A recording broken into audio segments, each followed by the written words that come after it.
नमस्कार द्राक्ष बागेदारांनो, कशा आहात?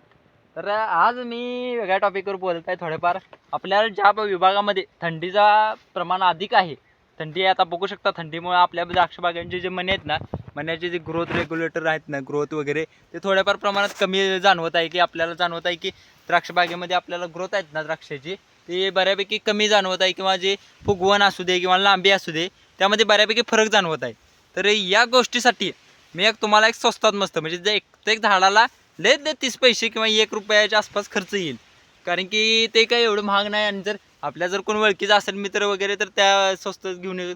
पण या गोष्टीत एक काळजी घ्यावी की अतिरेक करू नये. कारण की जेवढे गरजेचं आहे तेवढेच वापरावे.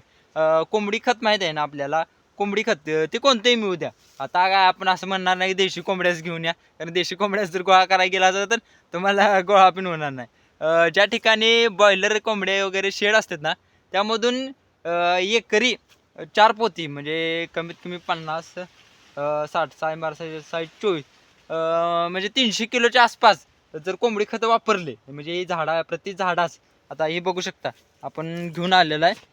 तर प्रत्येक झाडास गरजेनुसार 1 मूठ अशा प्रकारे जर वापरले, हे बघू शकता असं जेवढं गरजेचं आहे. आता हे बघू शकता 1 मूठ जर प्रत्येक झाडास असं ड्रीप खाली जर पाणी पडत नाही ना आपल्या तिथं जर वापर केला, तर भरपूर चांगला फरक पडतो द्राक्ष बागेत. तुम्ही उगाच ज्या अतिरिक्त संजीव काही वापर, त्यापेक्षाही चांगला प्रकारे रिझल्ट आपल्याला पाहण्यास भेटतो. पण या ठिकाणी काळजी अशी घ्यायची की अतिरेक याचा करू नये. नाहीतर एक पाटी 2 पाटी असले काही जास्त वापर करू नये. गरजेनुसार थोडंसं जरी अधिक कमी जास्त प्रमाण केले तरी चालून जाते. हे बघू शकता आम्ही टाकलेलं आहे. कसा वाटला व्हिडिओ नक्की सांगा.